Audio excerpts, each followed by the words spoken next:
Hi friends, ఈ వీడియోలో స్మూత్గా జారిపోయే సిల్క్ లైనింగ్ బ్లౌజ్ని పర్ఫెక్ట్ ఫిట్టింగ్ వచ్చేలా ఎలా కట్ చేసుకోవాలి, అలాగే షోల్డర్ డ్రాప్ అవ్వకుండా ఆర్మ్ హోల్ దగ్గర వ్రింకిల్స్ రాకుండా పర్ఫెక్ట్ ఫిట్టింగ్ వచ్చేలా ఎలా కట్ చేసుకోవాలి. అలాగే ఈ కస్టమర్కి దిగుభుజాలు ప్రాబ్లం, అంటే షోల్డర్ డ్రాప్ అయిపోతుంది. ఇలా షోల్డర్ డ్రాప్ అయ్యేప్పుడు మనం కటింగ్లో ఎలాంటి టెక్నిక్స్ని యూజ్ చేయాలి అనేది నేను డీటెయిల్డ్గా ఎక్స్ప్లెయిన్ చేస్తాను ఫ్రెండ్స్.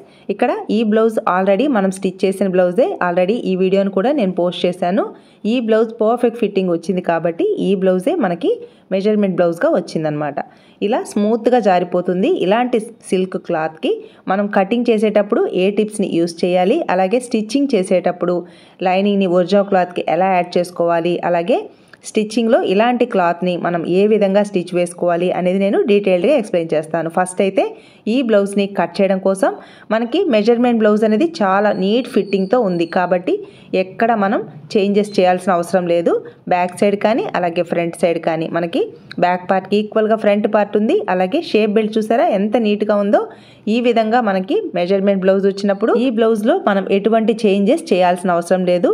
నీట్గా ఈ బ్యాక్ పార్ట్ని ఇలా ఎగ్జాక్ట్గా ప్లేస్ చేసుకుని ఇక్కడ ఈ చంక క్రింది వైపున స్టిచ్ ఉంది చూసారా, ఈ స్టిచ్ దగ్గర నుంచి సెకండ్ స్టిచ్ వరకు టేప్ని ఎగ్జాక్ట్గా ఇలా ప్లేస్ చేసుకోవాలి. చూసారా, ఇది 38 సైజ్ బ్లౌజు కాబట్టి మనకి క్లాత్ డబుల్ ఫోల్డింగ్ మీద ఉంది కాబట్టి 19 వచ్చింది, అంటే 19 ఇంచులు వచ్చింది. ఇక్కడ చెస్ట్ లూజ్ వచ్చేసి 38 ఇంచులు. 38 4 చేత భాగిస్తే మనకి చెస్ట్ లూజ్ అనేది 9.5 ఇంచెస్ వస్తుంది. ఇది మనం బ్లౌజ్ వెడల్పుగా తీసుకుంటాము. అలాగే ఫ్రెండ్స్, ఈ వీడియో మీకు యూస్ఫుల్ అనిపిస్తే ఒక్క లైక్ ప్రెస్ చేయండి. మీరు ఇచ్చే లైక్స్ వల్ల మన వీడియోస్ ఎక్కువ మందికి రీచ్ అవుతాయి, అందరికీ యూస్ఫుల్ అవుతుంది కదా ఫ్రెండ్స్. అలాగే మన ఛానల్ని ఎవరైనా ఫస్ట్ టైం చూస్తున్నట్లయితే ఛానల్కి సబ్స్క్రైబ్ అవ్వండి. అలాగే వీడియోని ఎక్కడా స్కిప్ చేయొద్దు.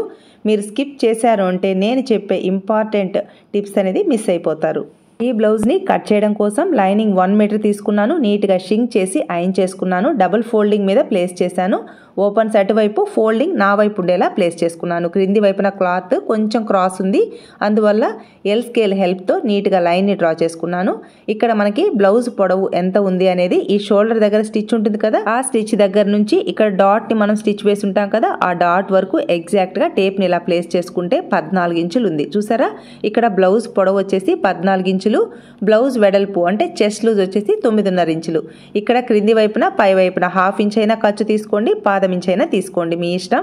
నేనైతే 3/4 ఇంచ్ ఎక్స్ట్రా తీసుకున్నాను. ఇక్కడ మనకి బ్లౌజ్ పొడవు 14 ఇంచులు కదా, 14 3/4 ఇంచెస్కి ఇలా ఇంకొక మార్కింగ్ చేసుకోవాలి. ఇలా సేమ్ మార్కింగ్ చేయడం వలన బ్లౌజ్ పొడవు అనేది కరెక్ట్గా వస్తుంది. ఇలా స్ట్రెయిట్గా లైన్ని డ్రా చేసుకోవాలి. నెక్స్ట్ బ్లౌజ్ వెడల్పు 9.5 ఇంచులు కదా, ఫోల్డింగ్ వైపు నుంచి 9.5 ఇంచెస్కి ఇలా మార్కింగ్ చేసుకోవాలి. ఇలా అక్కడక్కడ మార్క్ చేసుకోవాలి ఫ్రెండ్స్, అప్పుడే బ్లౌజ్ వెడల్పు కరెక్ట్గా వస్తుంది. ఖర్చు కోసం 1.5 ఇంచ్ ఎక్స్ట్రా తీసుకోవాలి. ఇక్కడ మనం చెస్ట్ లూజు 9.5 ఇంచెస్కి స్ట్రెయిట్గా వేస్ట్ లూజ్ దగ్గర కూడా లైన్ని డ్రా చేసాం కాబట్టి ఇక్కడ డాట్స్ కోసం కానీ లేదా బ్యాక్ పార్ట్లో డాట్స్ కోసం కానీ ఫ్రంట్ పార్ట్లో డాట్స్ కోసం ఎక్స్ట్రా క్లాత్ తీసుకోవాల్సిన అవసరం లేదనమాట. ఇలా స్ట్రెయిట్గా లైన్ని డ్రా చేసుకోవాలి. ఇక్కడ మన మెథడ్లో చెస్ట్ లూజ్కి స్ట్రెయిట్గా నడుము లూజ్కి లైన్ డ్రా చేసుకున్నాను కాబట్టి ఇక్కడ నేను ఎక్స్ట్రా క్లాత్ తీసుకోవాల్సిన అవసరం అయితే లేదు, అంటే ఎక్స్ట్రా ఖర్చు తీసుకోవాల్సిన అవసరం లేదు. ఈ చెస్ట్ లూజ్లోనే వేస్ట్ లూజ్కి డాట్స్ కోసం ఫ్రంట్ పార్ట్ డాట్స్ కోసం క్లాత్ వస్తుంది. నెక్స్ట్ మన మెథడ్లో ఇక్కడ చెస్ట్ లూజ్ 9.5 ఇంచులు వచ్చింది కదా, ఈ 9.5 ఇంచెస్కి షోల్డర్ మామూలుగా షోల్డర్ బ్రాడ్గా ఉంటే 5.5 ఇంచెస్ నుంచి 5.5 ఇంచెస్ వరకు షోల్డర్ తీసుకోవచ్చు. కానీ ఈ కస్టమర్కి దిగుభుజాలు ప్రాబ్లం ఉంది కాబట్టి షోల్డర్ 5 ఇంచులు మాత్రమే తీసుకోవాలి. ఇక్కడ షోల్డర్ మనం కరెక్ట్గా తీసుకుంటే షోల్డర్ డ్రాప్ అవుతుంది అనమాట. 5 ఇంచులకి కరెక్ట్గా తీసుకోవాలి. నెక్స్ట్ మెజర్మెంట్ బ్లౌజ్లోంచి షోల్డర్ స్ట్రిప్ 2 ఇంచెస్ ఉంది, ఎగ్జాక్ట్గా 2 ఇంచెస్కి మార్క్ చేసుకోవాలి. ఖర్చు లోపలి వైపుకి మార్క్ చేసుకొని షోల్డర్ స్ట్రిప్ని ఎగ్జాక్ట్గా 2 ఇంచెస్కి మార్క్ చేసుకొని ఒక 1/4 ఇంచ్ అనేది మెడ పీస్ స్టిచ్ చేయడం కోసం లీవ్ చేసుకోవాలి. మిగిలినదంతా నెక్ విడ్త్లోకి వస్తుంది.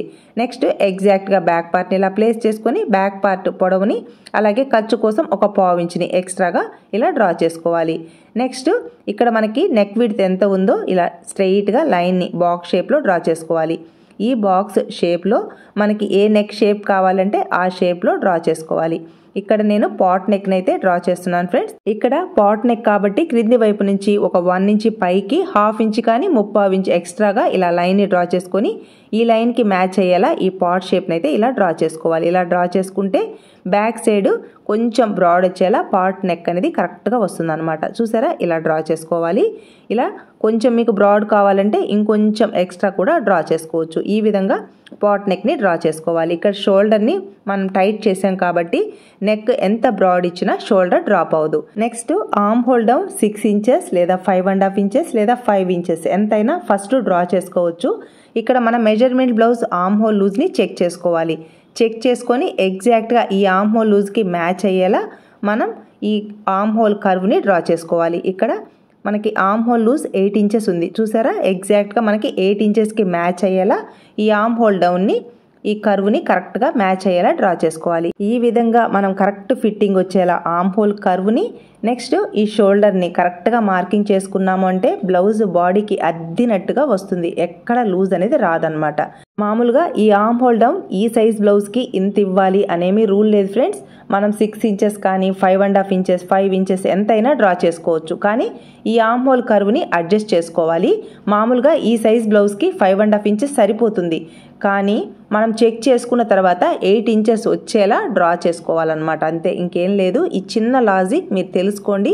చాలా ఈజీగా ఆర్మ్ హోల్ కర్వ్ కరెక్ట్గా మ్యాచ్ అయ్యేలా డ్రా చేసుకోగలుగుతారు. ఇటు side shoulder 5 inches, arm hole down 5.5 ఇంచెస్కి మార్క్ చేసుకొని ఇలా ఎల్ షేప్లో డ్రా చేసుకున్నాను. కార్నర్లో 1.5 ఇంచ్కి ఇలా మార్క్ చేసుకొని ఈ ఆర్మ్ హోల్ కర్వ్ని డ్రా చేసుకోవాలి. మామూలుగా ఈ ఆర్మ్ హోల్ కర్వ్ దగ్గర 1.25 ఇంచెస్ కంటే 1.5 ఇంచెస్కి మార్క్ చేసుకొని కర్వ్ షేప్ డ్రా చేసాము అంటే టైట్గా ఇష్టపడే వాళ్ళకి బాగుంటుంది. కానీ కొంచెం ఫ్రీగా ఉండాలి, లూజ్గా ఉండాలి అనే వాళ్ళకి మాత్రం 1.5 ఇంచెస్ ఇవ్వాలన్నమాట. ఇలా 1.5 ఇంచ్కి మార్క్ చేసుకొని ఈ ఆర్మ్ హోల్ కర్వ్ని ఇలా డ్రా చేసుకొని పై వైపు 1/2 ఇంచ్ లేదా 1/2 ఇంచ్కి ఒక లైన్ని డ్రా చేసుకొని అక్కడ నుంచి టేప్తో చెక్ చేసుకుంటే నాకు 8.25 ఇంచెస్ లేదా 9 ఇంచుల వరకు వచ్చేసింది. అంటే తప్పకుండా ఆర్మ్ హోల్ దగ్గర వ్రింకిల్స్ వస్తాయి.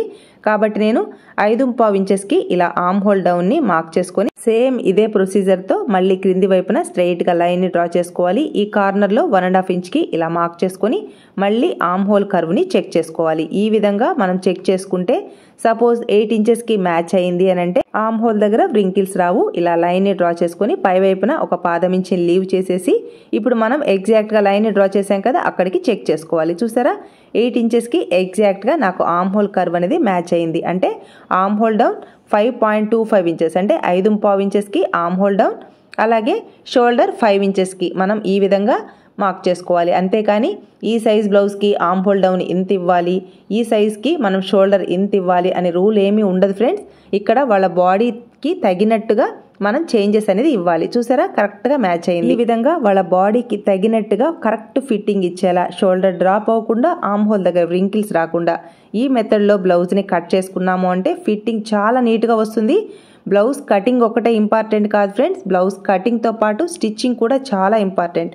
కటింగ్లో ఎన్ని టెక్నిక్స్ ఉంటాయో స్టిచ్చింగ్లో కూడా అన్ని టెక్నిక్స్ ఉంటాయి. మీరు కటింగ్ ఒక్కటే అనుకుంటున్నారేమో, మనం స్టిచ్చింగ్లో ఇచ్చే ఫినిషింగ్ ఫిట్టింగ్ని బట్టే బ్లౌజ్ ఫిట్టింగ్ అనేది డిపెండ్ అయి ఉంటుంది. కాబట్టి కటింగ్తో పాటు స్టిచ్చింగ్ అనేది చాలా ఇంపార్టెంట్. బ్యాక్ పార్ట్ని మనం ఈ విధంగా డ్రా చేసుకున్నాం కదా, డ్రా చేసుకున్న విధంగా బ్యాక్ పార్ట్ని కట్ చేసుకోవాలి. ఈ టక్స్ పాయింట్స్ అనేది చాలా ఇంపార్టెంట్. బ్లౌజ్ని స్టిచ్ చేసేటప్పుడు చాలా యూజ్ అవుతాయి. అందువల్ల కంపల్సరీగా మనం టక్స్ అనేది ఇవ్వాలన్నమాట. ఒక సైడ్ బ్యాక్ పార్ట్ని కట్ చేసాం కదా, సెకండ్ సైడ్ స్లీవ్స్ పార్ట్ని కట్ చేయడం కోసం క్లాత్ని ఇలా 4 ఫోల్డింగ్స్ మీద ప్లేస్ చేసుకోవాలి. ఇక్కడ నేను ఒక సైడ్ మాత్రమే జాయింట్ వేస్తాను, లైనింగ్ క్లాతే కాబట్టి. 2 సైడ్స్ జాయింట్ వేయాలంటే మనకు కొంచెం ఇబ్బందిగా ఉంటుంది. కాబట్టి నేను ఒక సైడ్ మాత్రమే జాయింట్ వచ్చేలా లైనింగ్ క్లాత్ని ఇలా ప్లేస్ చేసుకొని క్రింది వైపున ఎక్స్ట్రా ఉన్న క్లాత్ని స్ట్రైట్గా లైన్ని డ్రా చేసుకొని కట్ చేసుకున్నాను.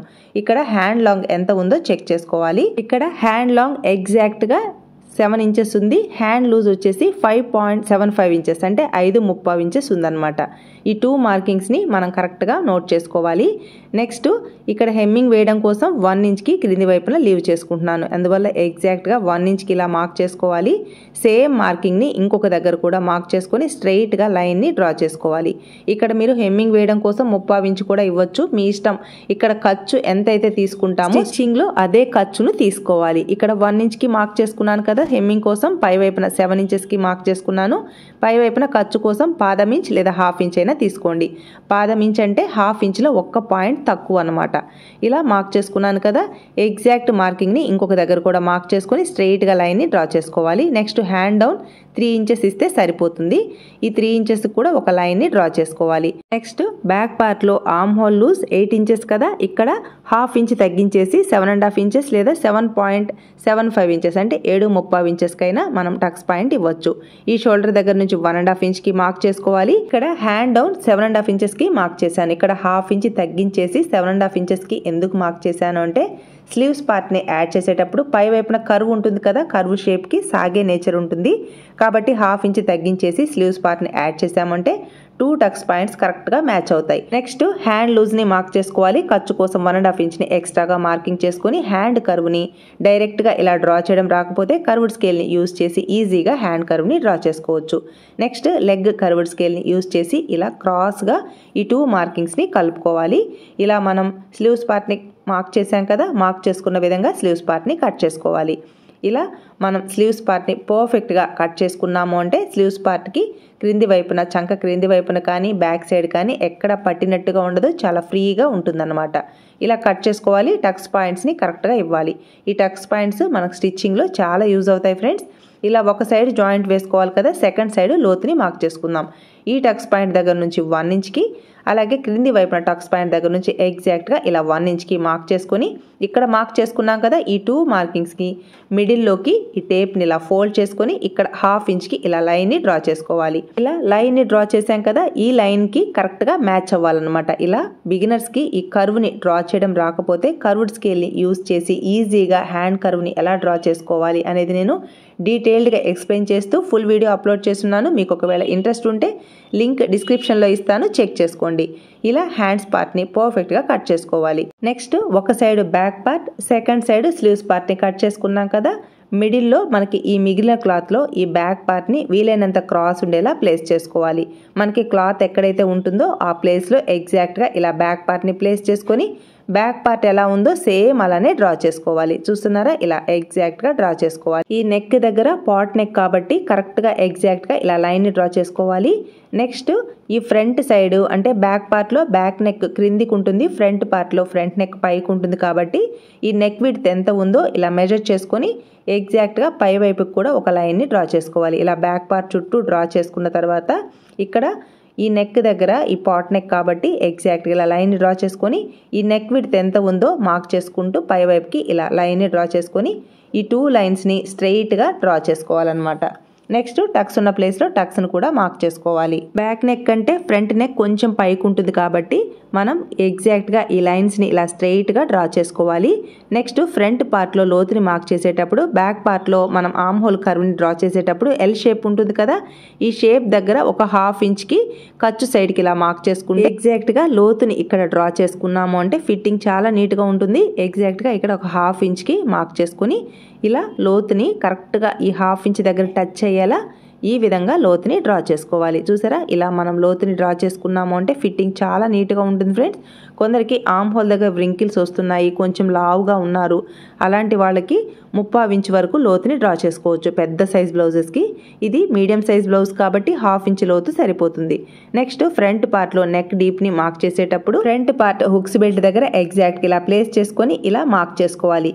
ఇక్కడ మార్క్ చేసాం కదా, ఎగ్జాక్ట్గా టేప్ని ఇలా ప్లేస్ చేసుకొని చెక్ చేసుకుంటే నాకు 7.35 ఇంచెస్ వచ్చింది. అంటే front part neck deep 7.35 inches అనమాట. ఎగ్జాక్ట్గా 7.35 ఇంచెస్కి ఇలా మార్క్ చేసుకొని పై వైపున ఖర్చు కోసం ఒక 1/4 ఇంచ్ని ఎక్స్ట్రాగా మార్క్ చేసుకోవాలి. సేమ్ మార్కింగ్ని ఇలా మార్క్ చేసుకోవాలి. ఇక్కడ 7.35 ఇంచెస్ అయినా లేదా 7.5 ఇంచెస్ అయినా మార్క్ చేసుకోవచ్చు. అంటే డీప్ మరీ ఎక్కువైనా బాగుండదు కాబట్టి నేనైతే 7.5 ఇంచెస్కి మార్క్ చేశాను. ఇలా మార్క్ చేసుకొని పై వైపున ఒక 1 ఇంచ్కి ఒక 1/4 ఇంచ్ బ్రాడ్ వచ్చేలా ఇలా మార్క్ చేసుకొని స్టార్ నెక్ని ఎగ్జాక్ట్గా ఇలా డ్రా చేసుకోవాలి. ఈ విధంగా స్టార్ నెక్ని డ్రా చేసాము అంటే ఫిట్టింగ్ చాలా బాగుంటుంది ఫ్రెండ్స్. నెక్స్ట్ ఈ ఫ్రంట్ పార్ట్లో హుక్స్ బెల్ట్ దగ్గర ఈ షేప్ బెల్ట్ దగ్గర స్టిచ్ చూసారా, ఎగ్జాక్ట్గా ఆ స్టిచ్ దగ్గరికి ఇలా మార్క్ చేసుకోవాలి. ఇక్కడ మార్క్ చేసుకొని నెక్స్ట్ మిడిల్లో మనం డాట్ని స్టిచ్ చేస్తాం కదా, ఫ్రంట్ పార్ట్లో ఫ్రంట్ సైడ్కి ఈ డాట్ కోసం ఒక 1/2 ఇంచ్, అలాగే క్రింది వైపున షేప్ బెల్ట్ని స్టిచ్ చేయడం కోసం ఒక 1/2 ఇంచ్ తీసుకోవాలి. ఇక్కడ ఖర్చు 1 ఇంచ్ అయినా తీసుకోండి, 3/4 ఇంచ్ అయినా తీసుకోండి, మీ ఇష్టం. నెక్స్ట్ ఫ్రంట్ పార్ట్ పొడవుని మార్క్ చేసేటప్పుడు క్లాత్ని ఎగ్జాక్ట్గా ఇలా ప్లేస్ చేసుకోవాలి. షేప్ బెల్ట్ దగ్గర స్టిచ్ ఉంటుంది కదా, ఈ స్టిచ్ కంటే ఒక 1/2 ఇంచ్ ఎక్స్ట్రా ఖర్చు కోసం మార్క్ చేసుకోవాలి. ఈ షోల్డర్ దగ్గర నుంచి టేప్ని ఎగ్జాక్ట్గా ఇలా ప్లేస్ చేసుకోవాలి. ఇక్కడ స్టిచ్ కంటే ఒక హాఫ్ ఇంచ్ ఎక్స్ట్రా అనేది తీసుకోవాలి మనం ఖర్చు కోసం అన్నమాట. చూసారా ఇక్కడ నాకు 13 ఇంచులు వచ్చింది ఫ్రంట్ పార్ట్ పొడవు. చూసారా ఈ విధంగా మనం ఫ్రంట్ పార్ట్ పొడవుని తీసుకోవాలి. పై వైపున హాఫ్ ఇంచ్ లీవ్ చేసేయాలి ఖర్చు కోసం. ఎగ్జాక్ట్గా 13 ఇంచులకి ఇలా మార్క్ చేసుకోవాలి. అలాగే ఇటు సైడ్ మాత్రం 2 ఇంచెస్కి ఇలా లైన్ని డ్రా చేసుకోవాలి. ఈ 3 మార్కింగ్స్ని క్రాస్గా ఇలా ఫ్రంట్ పార్ట్ని డ్రా చేసుకోవాలి. ఈ విధంగా క్రాస్ వచ్చేలా ఫ్రంట్ పార్ట్ని కట్ చేసాము అంటే ఫిట్టింగ్ చాలా నీట్గా ఉంటుంది ఫ్రెండ్స్. నెక్స్ట్ ఫ్రంట్ పార్ట్లో ఫస్ట్ డాట్ని మార్కింగ్ చేసేటప్పుడు ఈ షోల్డర్ దగ్గర మిడిల్ పాయింట్ని ఇలా మార్క్ చేసుకోవాలి. ఈ మార్కింగ్ దగ్గర నుంచి స్ట్రెయిట్గా క్రింది వైపున స్కేల్ని ఇలా ప్లేస్ చేసుకొని ఫస్ట్ డాట్ని ఈ విధంగా మార్క్ చేసుకోవాలి. ఇలా ఫస్ట్ డాట్ని మార్కింగ్ చేసుకొని ఎగ్జాక్ట్గా ఈ ప్లేస్లో డాట్ని స్టిచ్ వేసుకున్నాము అంటే ఫ్రంట్ పార్ట్ ఫిట్టింగ్ చాలా నీట్గా ఉంటుంది ఫ్రెండ్స్. ఈ blouse heavy bust size blouse. ఇలా బస్ట్ సైజ్ ఎక్కువగా ఉన్నప్పుడు మనం డాట్స్ని ఏ విధంగా స్టిచ్ వేసుకోవాలి అనేది నేను స్టిచ్చింగ్ వీడియోలో నీట్గా ఎక్స్ప్లెయిన్ చేస్తాను. నెక్స్ట్ షేప్ బెల్ట్ని స్టిచ్ వేసేటప్పుడు ఇలా మిడిల్లోకి మార్క్ చేసుకొని ఈ 3 ప్లేసెస్లో మనకి క్లాత్ ఎంత అయితే ఉందో చెక్ చేసుకోవాలి. ఈ క్లాత్ ఎగ్జాక్ట్గా ఉంది కదా, మన ఖర్చు కోసం పై వైపున క్రింది వైపున హాఫ్ ఇంచ్ అయినా తీసుకోండి, లేదా పాదం ఇంచ్ అయినా తీసుకోండి, మీ ఇష్టం. ఖర్చు మనం స్టిచ్చింగ్లో ఎంత అయితే యూస్ చేస్తామో అదే ఖర్చుని ఇక్కడ ఇవ్వాలి. మీరు ఎక్స్ట్రా 1 ఇంచ్ అయినా తీసుకోండి, 30 ఇంచ్ అయినా తీసుకోండి. ఆ విధంగా షేప్ బెల్ట్ని మనం యాడ్ చేసుకోవాలి. ఇక్కడ షేప్ బెల్ట్కి క్లాత్ ఎంత అయితే ఉందో ఈ విధంగా చెక్ చేసుకొని మనం నోట్ చేసుకోవాలి. ఈ విధంగా మనం ఫ్రంట్ పార్ట్ని కట్ చేసాము అంటే ఫ్రంట్ పార్ట్ ఫిట్టింగ్ చాలా నీట్గా ఉంటుంది. అలాగే ఇక్కడ మనం డాట్ని అలాగే టక్స్ పాయింట్స్ని ఇలా మార్క్ చేసుకోవాలి. ఈ విధంగా మార్క్ చేసుకున్నాము అంటే స్టిచ్చింగ్లో ఈ టక్స్ అనేది చాలా యూజ్ అవుతాయి అన్నమాట. ఇలా మనం ఫ్రంట్ పార్ట్ని పర్ఫెక్ట్గా కట్ చేసుకోవాలి. బ్యాక్ పార్ట్కి ఈక్వల్గా ఫ్రంట్ పార్ట్ రావాలి. అలాగే హెవీ బస్ట్ సైజ్ బ్లౌజ్ కదా, ఏ మాత్రం షేప్ బెల్ట్ పైకి వెళ్ళింది అని అంటే ఫ్రంట్ పార్ట్ టోటల్గా ఫెయిల్ అయిపోతుంది. కాబట్టి మనం షేప్ బెల్ట్ని ఎగ్జాక్ట్గా మనకి క్లాత్ ఎక్కడైతే ఉందో ఇలా 2 లేయర్స్ కరెక్ట్గా ఉండేలా ప్లేస్ చేసుకొని ఇలా లైన్ని డ్రా చేసుకోవాలి. నెక్స్ట్ మిడిల్లోకి ఇక్కడ మనకి ఖర్చుని లీవ్ చేసేసి మనకి చెస్ట్ లూజ్ 9.5 ఇంచెస్ కదా, ఎగ్జాక్ట్గా 9.5 ఇంచెస్ని ఇలా మార్క్ చేసుకొని మిడిల్లో కూడా ఒక మార్క్ చేసుకోవాలి. అక్కడ మనకి క్లాత్ ఎంత ఉందో నోట్ చేసుకున్నాం కదా, నోట్ చేసుకున్న దానికి 30 ఇంచ్ కానీ 1 ఇంచ్ కానీ ఎక్స్ట్రా యాడ్ చేసుకోవాలి ఖర్చు కోసం. ఫస్ట్ ప్లేస్లో ఎంతైతే మార్కింగ్ ఉంటుందో ఆ మార్కింగ్ని ఎగ్జాక్ట్గా మార్క్ చేసుకోవాలి. క్రింది వైపున హాఫ్ ఇంచ్ అయినా తీసుకోండి, పాదం ఇంచ్ అయినా తీసుకోండి. పాదం ఇంచ్ అంటే హాఫ్ ఇంచ్లో 1 పాయింట్ తక్కువ అనమాట. ఇలా మనం షేప్ బెల్ట్ని యాడ్ చేసుకున్నాము అంటే ఫిట్టింగ్ చాలా నీట్గా ఉంటుంది. ఆల్రెడీ మన ఫ్రెండ్స్ అడుగున్నారు మీరు క్రింది వైపున హాఫ్ ఇంచ్ ఎందుకు ఖర్చు తీసుకుంటున్నారు అని. ఇక్కడ మన మెథడ్లో షేప్ బెల్ట్ని స్టిచ్ వేసేటప్పుడు క్రింది వైపున హాఫ్ ఇంచ్ కానీ పాదం ఇంచుతో కానీ స్ట్రెయిట్గా స్టిచ్ వేసుకొని టర్న్ చేసుకుంటాను. కాబట్టి క్రింది వైపున కూడా నాకు ఖర్చు కావాలి. ఇక్కడ నేను హాఫ్ ఇంచ్ ఖర్చును తీసుకుంటున్నాను. అంటే క్రింది వైపున హాఫ్ ఇంచ్, పై వైపున హాఫ్ ఇంచ్. ఇక్కడ ఎంత ఖర్చునైతే తీసుకుంటున్నానో అదే ఖర్చుని నేను స్టిచ్చింగ్లో యూస్ చేస్తాను ఫ్రెండ్స్. ఇలా స్ట్రెయిట్గా ఫస్ట్ ప్లేస్లో ఎంత క్లాత్ అయితే ఉందో ఆ క్లాత్కి 1 ఇంచ్ యాడ్ చేసుకొని ఫస్ట్ మార్కింగ్ చేసుకోవాలి. అలాగే సెకండ్ మార్కింగ్ని, నెక్స్ట్ థర్డ్ మార్కింగ్ని 3 ప్లేసెస్లో ఇలా మార్క్ చేసుకొని కర్వ్ షేప్ వచ్చేలా షేప్ బెల్ట్ని కట్ చేసుకున్నాము అంటే ఫ్రంట్ పార్ట్ ఫిట్టింగ్ చాలా నీట్గా ఉంటుంది. ఈ ఫస్ట్ ప్లేస్లో 3.5 ఇంచెస్, మిడిల్లో 2.25 ఇంచెస్ అంటే 2.5 ఇంచెస్, థర్డ్ ప్లేస్లో 2.5 ఇంచెస్కి మార్క్ చేసుకొని ఈ షేప్ బెల్ట్ని అయితే కట్ చేసుకుంటున్నాను ఫ్రెండ్స్. ఫ్రంట్ సైడ్ కంపల్సరీగా టక్స్ని ఇవ్వాలి. ఈ విధంగా టక్స్ని ఇచ్చాము అంటే మనం స్టిచ్ చేసేటప్పుడు ఈ 2 షేప్ బెల్ట్స్ లెఫ్ట్ రైట్ కరెక్ట్గా వస్తాయన్నమాట. నెక్స్ట్ ఇలా స్మూత్గా జారిపోయే సిల్క్ క్లాత్ని అంటే ఈ ఒరిజినల్ క్లాత్ని పర్ఫెక్ట్గా ఎలా కట్ చేసుకోవాలో ఇప్పుడు చూద్దాం. ఈ క్లాత్ శారీలోంచి తీసుకున్నప్పుడు 75 సెంటీమీటర్స్ మాత్రమే ఉంది ఫ్రెండ్స్. ఇంత తక్కువ క్లాత్లో కూడా నేను జాయింట్స్ రాకుండా ఏ మెథడ్లో కట్ చేస్తున్నానో చూడండి. ఓపెన్ సెట్ వైపు ఫోల్డింగ్ మన వైపు ఉండేలా ప్లేస్ చేసుకున్నాను. ఫస్ట్ బ్యాక్ పార్ట్ని ప్లేస్ చేసుకున్నాను. ప్లేస్ చేసుకుని చుట్టూ ఒక హాఫ్ ఇంచ్ ఖర్చు ఉండేలా కట్ చేసుకోవాలి. నెక్ దగ్గర మాత్రం అస్సలు కట్ చేయకూడదు ఫ్రెండ్స్. ఎందుకంటే ఇది సిల్క్ క్లాత్ కదా, మనం లైనింగ్ని యాడ్ చేసేటప్పుడు షోల్డర్ అటు ఇటు మూవ్ అయిపోతుంది. కాబట్టి ఎగ్జాక్ట్గా ఇలా ప్లేస్ చేసుకొని ఫస్ట్ బ్యాక్ పార్ట్ని కట్ చేసుకోవాలి. నెక్స్ట్ స్లీవ్స్ పార్ట్ని కట్ చేయాలి. కానీ మనకి క్లాత్కి అంటే బ్యాక్ పార్ట్ కానీ ఫ్రంట్ పార్ట్ కానీ హ్యాండ్స్ పార్ట్ కానీ ఎక్కడ జాయింట్స్ రాకూడదు అని అంటే ఫస్ట్ ఇలా ప్లేస్ చేసుకొని చెక్ చేసుకోవాలి. ఈ విధంగా చెక్ చేసుకొని మనకి తక్కువ క్లాత్లోనే జాయింట్స్ రాకుండా ఒరిజినల్ క్లాత్ని ఈ విధంగా మనం చెక్ చేసుకొని కట్ చేసుకున్నాము అంటే జాయింట్స్ అనేది అస్సలు రావన్నమాట. చూసారా, ఇలా ఫ్రంట్ పార్ట్ని ప్లేస్ చేసుకొని చెక్ చేసుకున్నాను. స్లీవ్స్ పార్ట్ కూడా నాకు జాయింట్ రాకుండా బ్యాక్ పార్ట్ని అలాగే ఫ్రంట్ పార్ట్ని కట్ చేస్తున్నాను. మామూలుగా ఫస్ట్ బ్యాక్ పార్ట్ని కట్ చేసుకుంటాం, నెక్స్ట్ స్లీవ్స్ పార్ట్ని కట్ చేసుకుంటాం. ఫ్రంట్ పార్ట్ ఫ్రంట్ సైడ్ ఉంటుంది కాబట్టి ఫ్రంట్ పార్ట్ కొంచెం జాయింట్స్ వచ్చినా పర్వాలేదని మనం ఈ మెథడ్లో కట్ చేసుకుంటాము. ఫస్ట్ ఇక్కడ బ్యాక్ పార్ట్ని కట్ చేశాను, నెక్స్ట్ ఫ్రంట్ పార్ట్ని ఇలా ప్లేస్ చేసుకుని చుట్టూ ఒక 1/2 ఇంచ్ ఖర్చు ఉండేలా కట్ చేశాను. నెక్స్ట్ స్లీవ్స్ పార్ట్ని కూడా చెక్ చేసుకున్నాను కాబట్టి స్లీవ్స్ పార్ట్ కూడా జాయింట్ రాకుండా స్లీవ్స్ పార్ట్ని అయితే కట్ చేసుకుంటున్నాను ఫ్రెండ్స్. నెక్స్ట్ ఈ మిగిలిన క్లాత్లో స్లీవ్స్ పార్ట్ కూడా జాయింట్ రాకుండా ఎగ్జాక్ట్గా ఈ విధంగా ప్లేస్ చేసుకుని చెక్ చేసుకోవాలి. అటు సైడ్ అంటే ఓపెన్స్ ఉంది కదా, ఓపెన్ సైడ్ ప్లేస్ చేసుకుంటే జాయింట్స్ వస్తున్నాయి. అందువల్ల ఈ విధంగా ప్లేస్ చేసుకుని ఫస్ట్ మనం చెక్ చేసుకోవాలి. ఏ విధంగా ప్లేస్ చేస్తే స్లీవ్స్ పార్ట్కి జాయింట్ రాదో ఇలా చెక్ చేసుకొని చుట్టూ మనం ఒక 1/2 ఇంచ్ ఖర్చు ఉండేలా కట్ చేసాము అంటే ఒరిజినల్ క్లాత్కి ఎక్కడ జాయింట్స్ అనేది రాకుండా పర్ఫెక్ట్గా కట్ చేసుకోవచ్చు. చూసారా, ఈ విధంగా ప్లేస్ చేసుకొని చెక్ చేసుకుంటే నాకు స్లీవ్స్ పార్ట్కి ఎక్కడ జాయింట్ అనేది రాలేదు. చూసారా, ఈ విధంగా స్లీవ్స్ పార్ట్ని కట్ చేసుకోవాలి. ఇక్కడ ఈ క్లాత్లో డిజైన్ ఏమీ లేదు కాబట్టి నేను ఈ మెథడ్లో అయితే కట్ చేశాను. సపోజ్ ఫ్లవర్స్ అలాంటివి ఏదైనా ఉంటే చెక్ చేసుకుని స్లీవ్స్ పార్ట్ని కట్ చేసుకోవాలి, లేదంటే ఫ్లవర్స్ పైకి క్రిందికి మారిపోతాయి. ఇక్కడ డిజైన్ ఏమీ లేదు కాబట్టి స్లీవ్స్ పార్ట్ని ఇలా ప్లేస్ చేసుకొని జాయింట్స్ అనేది రాకుండా తక్కువ క్లాత్లోనే ఎక్కడ జాయింట్స్ అనేది రాకుండా స్మూత్గా జారిపోయే సిల్క్ లైనింగ్ క్లాత్కి 75 సెంటీమీటర్స్లోనే ఈజీగా ఈ విధంగా ఒరిజినల్ క్లాత్ని కట్ చేసుకోవచ్చు. ఇలా షేప్ బెల్ట్ని కూడా కట్ చేసుకున్నాను. నెక్స్ట్ వీడియోలో ఇలా స్మూత్గా జారిపోయే సిల్క్ లైనింగ్ బ్లౌజ్కి లైనింగ్ని ఎలా అటాచ్ చేయాలి, ఇలాంటి స్మూత్ సిల్క్ లైనింగ్ బ్లౌజ్ని స్టిచ్ చేసేటప్పుడు ఎలాంటి టిప్స్తో స్టిచ్ చేయాలి, ఫిట్టింగ్ ఫినిషింగ్ పర్ఫెక్ట్గా రావాలి అంటే బ్లౌజ్ని ఏ మెథడ్లో స్టిచ్ వేసుకోవాలో నెక్స్ట్ వీడియోలో చూద్దాం. ఈ వీడియో మీకు యూస్ఫుల్ అనిపిస్తే లైక్ చేయండి, షేర్ చేయండి. మీ సపోర్ట్ ఎప్పటికీ ఇలాగే ఉంటుంది అనుకుంటున్నాను. Thanks for your support and thanks for watching.